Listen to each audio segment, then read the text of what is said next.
Welcome back to Missing. I am Tim here today with Lance. Lance, how are you today? Doing fantastic. We are recording this the day after Independence Day, July 4th, Treason Day, as I like to call it. I think there's some truth to that, and feels good. I don't know. Feels good. I'm not a big fan of Monday holidays. You know, you get the Monday off. If you're going to give me the long weekend, give me the Friday, because now it just throws the whole week off. But this is good to be back. Other than that, I guess I'm doing well. But the dangling chat of a question is, how are you?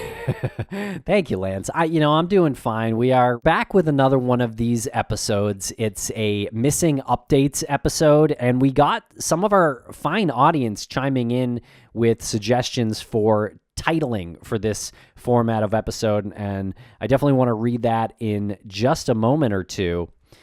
But before we do, I want to mention our most recent episodes. Lance, last week we spoke with Pulitzer Prize winner Maggie Freleng, superstar journalist who was a part of the Disappearance of Maura Murray docuseries on Oxygen, as were we. And so we don't talk about Maura Murray in that interview, the recent one, but we did talk about how Maggie won a Pulitzer Prize, and the team at Futuro and Suave Gonzalez, they won a Pulitzer Prize in audio journalism for the podcast Suave, which is just incredible. And I hope everyone checks out that episode with Maggie Freleng. We definitely goof off a little bit. I feel like we have, I don't know if Big Brother vibes to Maggie Freleng is kind of the right way to put that, but she's a good friend. We can't let her achieve such a high level of professionalism without riding those coattails and, I guess, making fun of her or trying to make fun of her in some way. It's not every day that someone comes into your life and you have you have a connection with, a friendship with, especially the way Maggie came into our lives by being with us for the incredible journey we went on as the production of the Disappearance of Maura Murray was happening. We were a part of that in real time, and we were experiencing something for the first time collectively, and including Art Roderick. You know, he was sort of the father figure in that group of people that were working on the show, as far as the people that were in front of the camera, like us and Maggie. And it was an incredible experience. And since then, we've all remained friends. And we always knew that Maggie was going to be destined for greatness. And to receive the Pulitzer Prize is the highest honor in journalism. And she truly deserves it because she puts herself out there. She doesn't care what she's getting herself into as long as the truth is out there. She's working hard to make sure that journalism always maintains that level of integrity, that you're only putting the truth out there for the purpose of informing the public, and she totally deserves it. That whole team deserves it. Suave deserves it. And if you haven't listened to Death by Incarceration, go back and check out his other podcast that he does with Kevin McCracken. He took his experiences from prison, uses them in his current situation to network, get people on the show to talk about how to reform the judicial system, this insane epidemic of people being not only, wrongfully accused, yes, but these sentences for individuals who are put in prison when they're 17, 18, 19 years old, that's 60-year sentences. So by the time you get out, it's basically you have a death sentence. And he wants to change that. And he's even worked with President Joe Biden's daughter, Ashley Biden, who is working, interestingly enough, to make changes in that system, even though her father is partially responsible for how strict the sentencing is. With what he did back in, I think, the 80s and 90s. But anyway, super long-winded way to say Maggie is at the forefront of this not new way to be a journalist, but she's at the forefront of how current journalism should be done and reporting should be done. Yeah. So good for her. Big round of applause. And check out that interview because it's hilarious. We give her we do rib her a little bit about her Pulitzer. And to be clear, we do not have a Pulitzer. You and I. We do No, not. I'd like to think we have honorary Pulitzers, though, just because we're friends with Maggie. So I'll put that on my email signature. Pulitzer adjacent. Honorary Pulitzer winner. Yeah, honorary Pulitzer. And she's got other podcasts, too. She's got Wrongful Conviction. Did you already say that? I didn't say that. No. We can. Yeah, the audience can check that out. Wrongful Conviction. That is a great show that Maggie's doing, and Jason Flom also does work on that show, and he seems like a real force of nature. We don't know him yet, but maybe we'll get to know him at some point. But Maggie talks about him a little bit glowingly in the interview. And Lance, there's a comment here on YouTube from Jen. Jen says, Maggie is a boss. She is amazing. I first got to know her on the Maura Murray documentary, #Maura Murray. Lance, what do you think Art Roderick would say if he listened to that interview and heard Maggie say that she was smoking a blunt in a hot tub when she learned that she won a Pulitzer Prize? I'm chilling out in a hot tub, smoking a blunt, having the best time. And I get a text that's like, congrats. And I was like, what are you even talking about? And they're like, they just announced the Pulitzers. And I like choked and almost drowned and like kind of got really dizzy and was like, what do you mean? And then they sent me a screenshot of the tweets. They were announcing it in tweets. So people who were on Twitter were seeing them announce it. And then someone sent it to me and I was just like, what the hell? Like I dropped my phone and my friend was like, what's going on? And picked up my phone and was like, you really, what? Is this real? And I was like, I don't know. Is it real? It was real. I have never fainted in my life, but that was the closest I got. Like I got really dizzy and like, I was like, I got to get out of this hot tub, and I was obviously really high smoking up. Like I was not in a position to be finding out this news. It was crazy. What do I think Art Roderick would say? He would probably chuckle and shake his head and say something to the effect of, well, that's Maggie. Like he would expect nothing less. What do you think he would say? No, I think that's pretty much, yeah. I think you mentioned kind of like a new form of journalism a couple of minutes ago, and I feel like that really encapsulates Maggie. I don't think that's an old school journalism type of thing necessarily, but definitely part of the new school where you work hard and play hard, and Maggie is very much all about that. And Lance, we are hitting the road with Maggie Freleng this August, this summer 2022, with Maggie Freleng and Patrick Hines of True Crime Obsessed.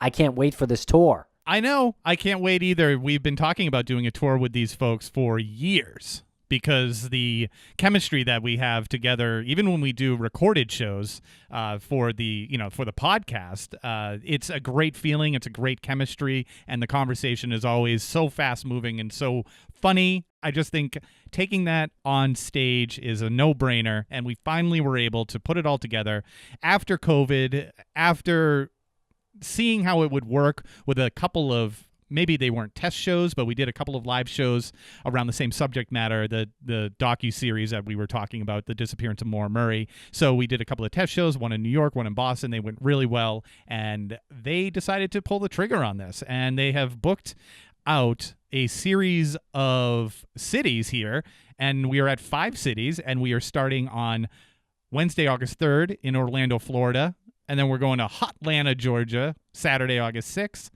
and then off to cool St. Paul, Minnesota, and that is on the 18th. And then Dallas on Saturday, August 20th, and then Houston on Sunday, August 21st.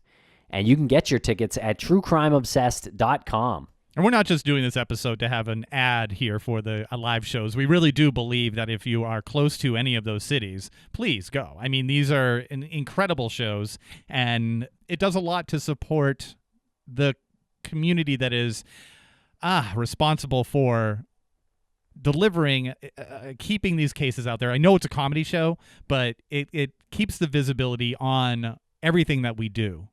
So the support alone is super helpful. Yeah, it sure is. And Lance, on Monday, just yesterday, we released part 1 of a 2-part interview with Papa Bill Thomas of the Mind Over Murder podcast, and we affectionately call him Papa Bill over here. And so he does the Mind Over Murder podcast with his friend Kristin Dilly. She also runs the Colonial Parkway Murders Facebook group, and I will pop the link in the show notes for that. But we have a two-part conversation with Bill. The first part, we speak a little bit about, I guess, how he handles tips, any tips that come in, because he is the brother of Kathy Thomas, one of the victims of the Colonial Parkway series of murders. And in part 2 that airs on Thursday, July 7th, we get much more into the mystery and the murders. In part 1, we talk a little bit about their process, a little bit about their podcast, and then we talk a little bit about CrimeCon 2022 as well. What is now going to go down as a historical moment at CrimeCon, where Bill Thomas was missing for a period of time.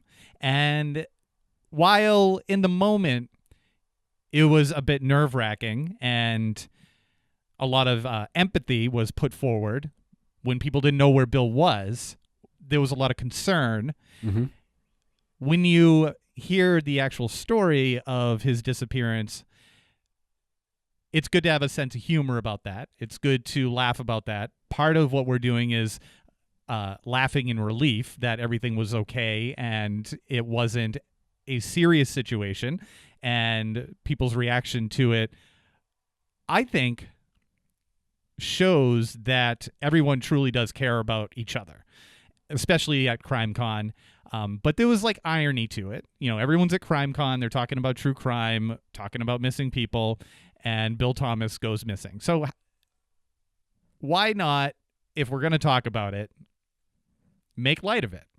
I think it's perfectly fine, and I think a lot of people are going to be entertained by it, but at the same time, you can appreciate the concern that everyone showed for Bill.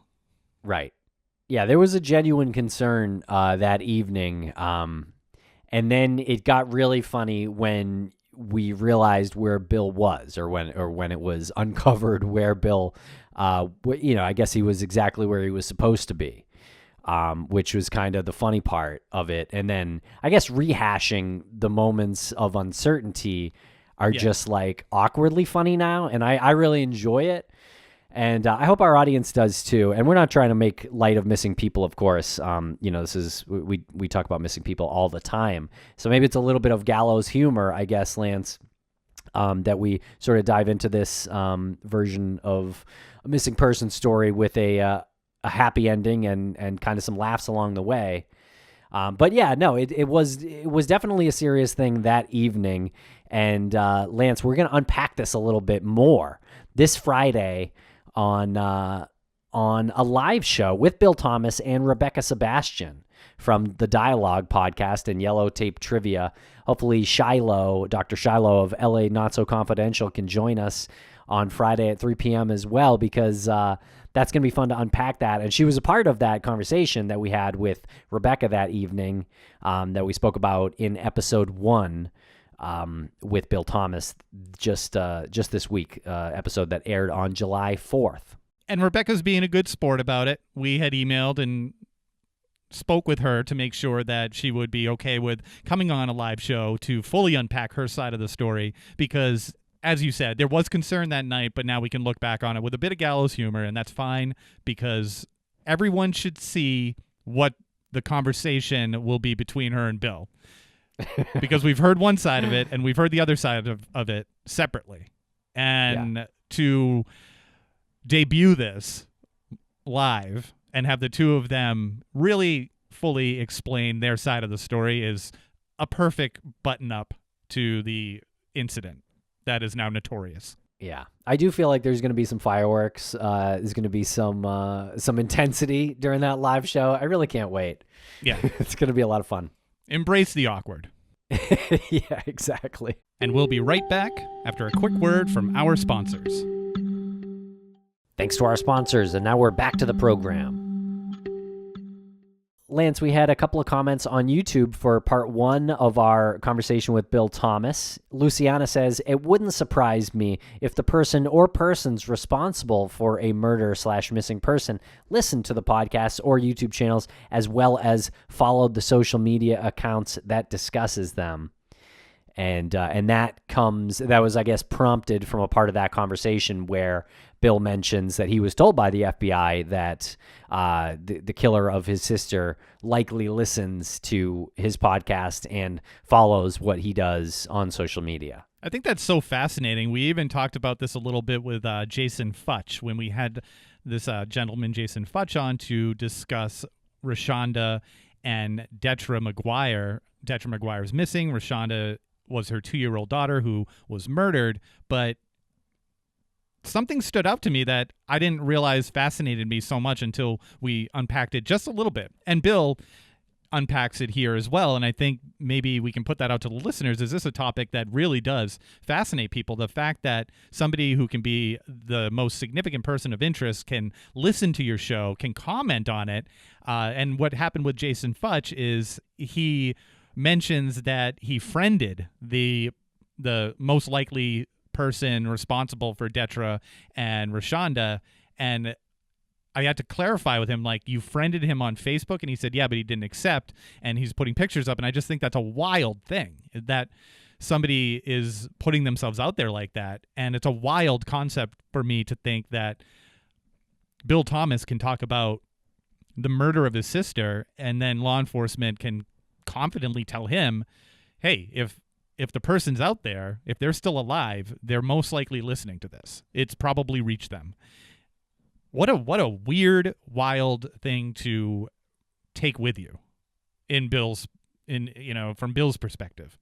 Like, you can possibly be speaking directly to the person who murdered your sister and got away with it.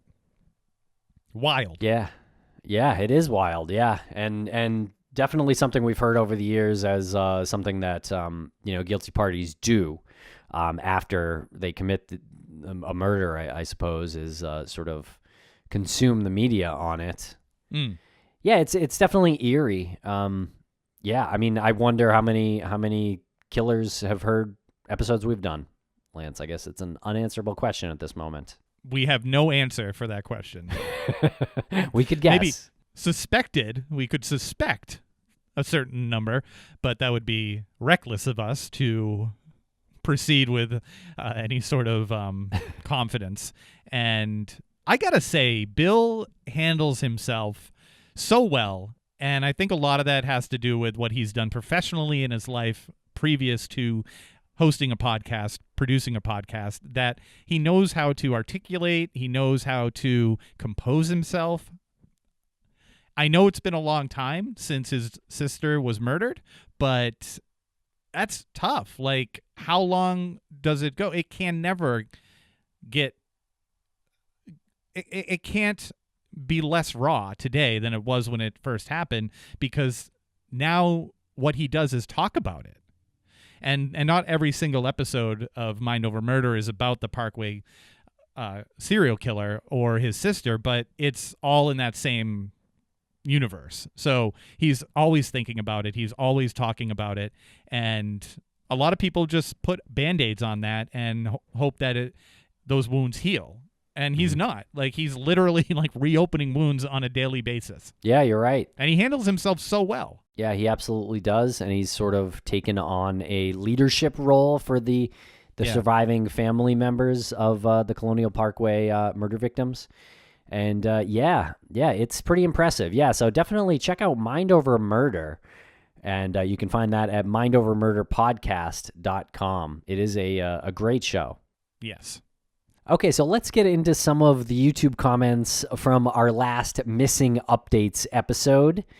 And let's see, Primate Productions here says, you guys are too much. I so appreciate every episode y'all do. Thank you very much, Primate Productions. We appreciate you. Yeah, I'd like the name, too.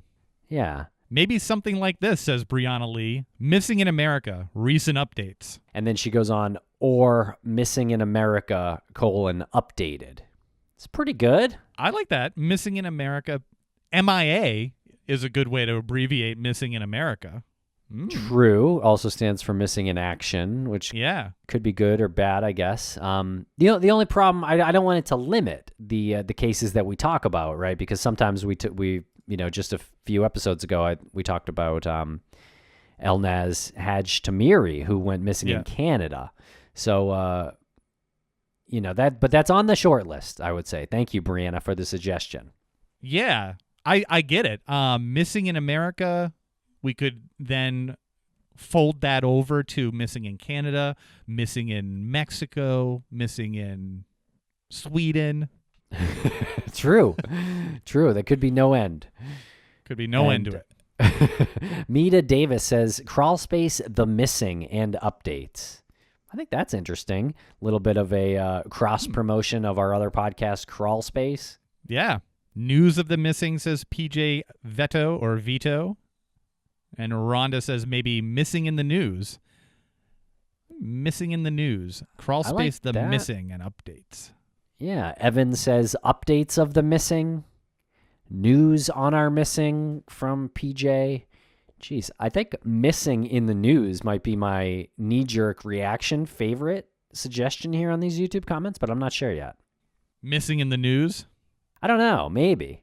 I just my knee-jerk reaction. No one likes a jerk of a knee. My knee is such a jerk.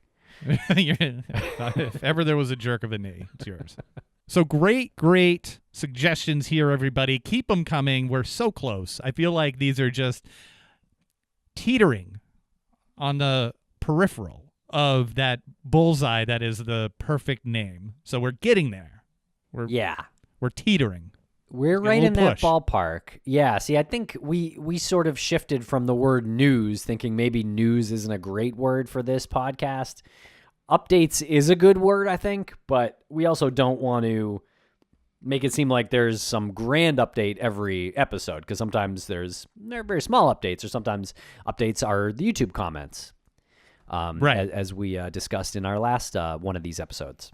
Missing solved. See, I think that's that a perfect one.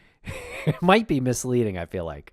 Might be misleading, but we could solve anything. I mean, it's true. Solved a math problem. A math problem, right? Yep. Right.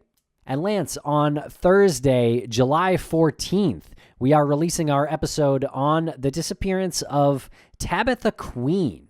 Very tragic case. Tabitha went missing from Bastrop, Louisiana. And if you have any information, please call 318-281-1322. And she's been missing since May 9th of 2021. A black female, date of birth, April 21st, 1992. So that would make her 30 years old. She was 29 when she went missing. 5 foot 4 inches, between 200 and 230 pounds. And you said tragic, and it is tragic. This one really speaks to the community.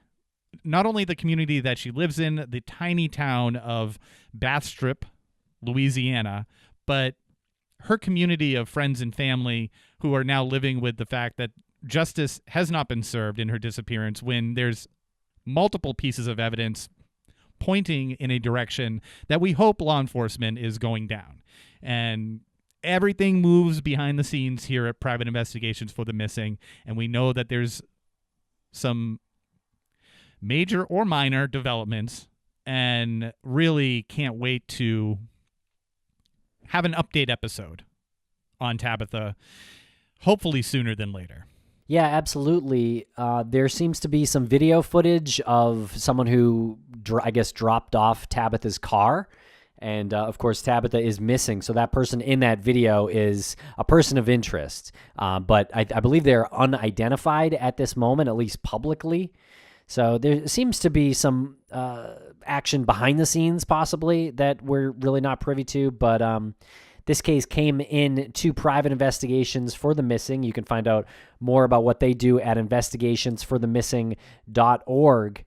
And so I hope there's something to talk about on an update episode very soon.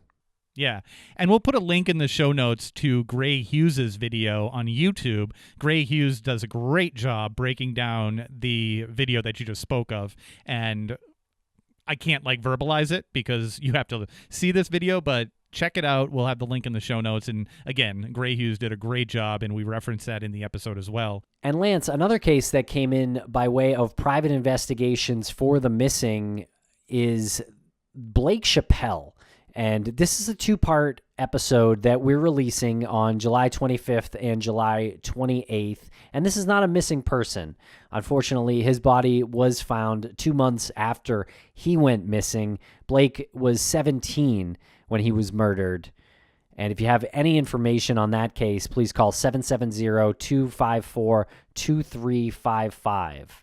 And Blake was killed in 2011. He disappeared in October of 2011, and his body was found in December. And you mentioned that this one is not a missing person case, but it did come in through private investigations for the missing. And our researcher on this one was Kathleen. And you can hear Kathleen talk about what this particular tragedy did to her as she was researching it, how it really stood out. We have a researcher roundtable episode coming up on August 1st, Monday, August 1st. And we go around the horn and we talk about different cases, ones that are coming up, ones that stood out, ones that they recently worked on, where they're at, like emotionally with each one of them.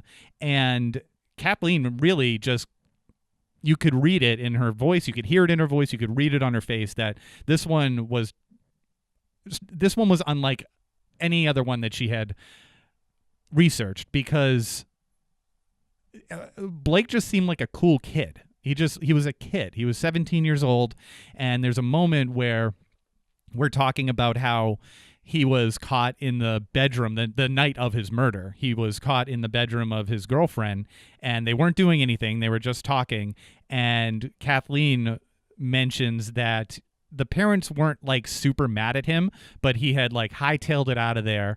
And he was texting with his girlfriend and his girlfriend's mom, just saying like how sorry he was. He was super embarrassed and, being very remorseful for being in that situation and putting his girlfriend in that situation, and just being a person who the parents would get mad at. And I don't know about Kathleen's like personal life, but it just sounded to me in her voice like it resonated. Like if she knows somebody like Blake and is thinking about like things that person did that's similar to Blake. Again, he was 17 years old and seemed to have a good head on his shoulders and just seemed to be a cool kid.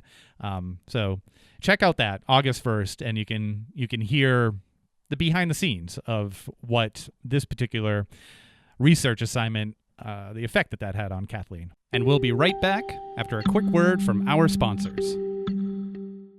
Thanks to our sponsors, and now we're back to the program. And Lance, we wanted to feature a disappearance case here today, as we do on every episode of these missing updates episodes. Still yet to be officially titled. Missing Solved. And so Lance, this one is an older case. Michelle Ashley Nicolau went missing on November 1st, 1988 from Holyoke, Massachusetts. She's a white female, and she was born on October 18th, 1966. And she was only 22 when she went missing. 5'4", somewhere between 100 and 160 pounds. Brown hair and brown eyes, 2 piercings in each ear.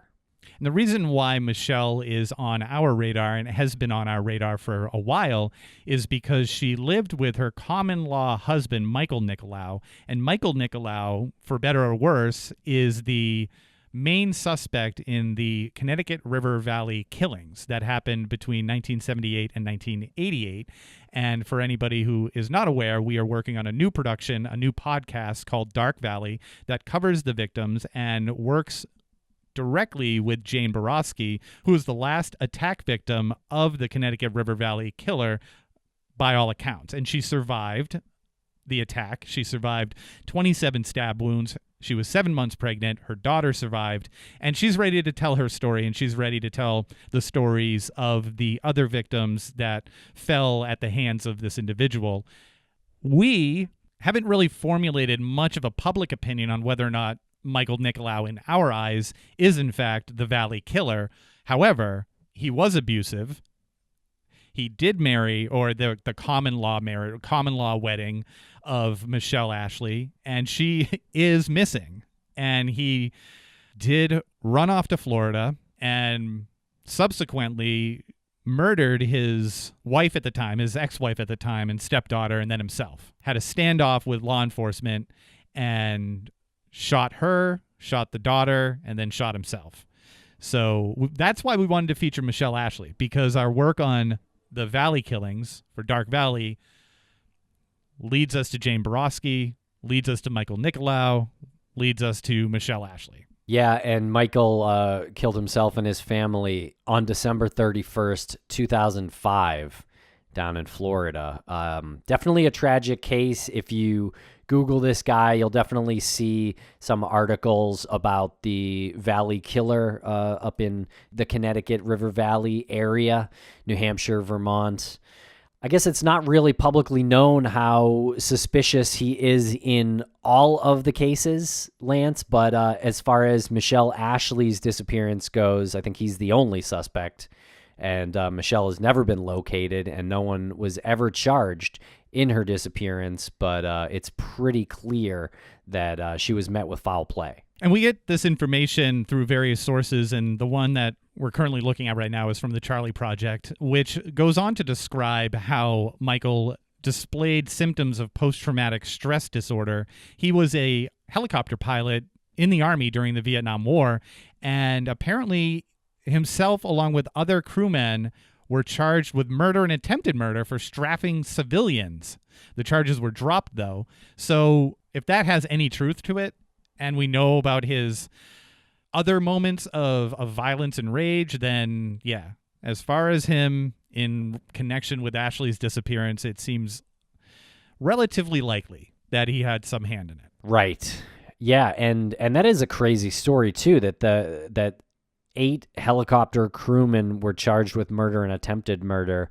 Apparently the charges were later dropped for insufficient evidence, I guess, which surely doesn't mean they were innocent. Just means that this probably happened in a different country and they didn't have evidence.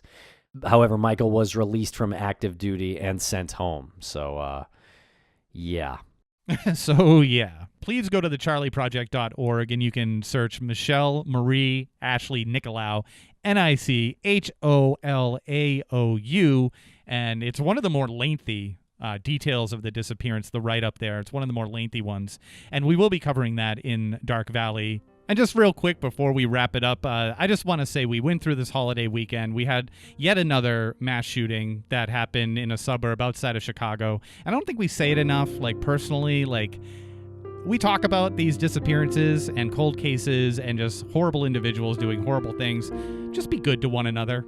Everyone who's a listener of ours, a fan of ours, you're great people.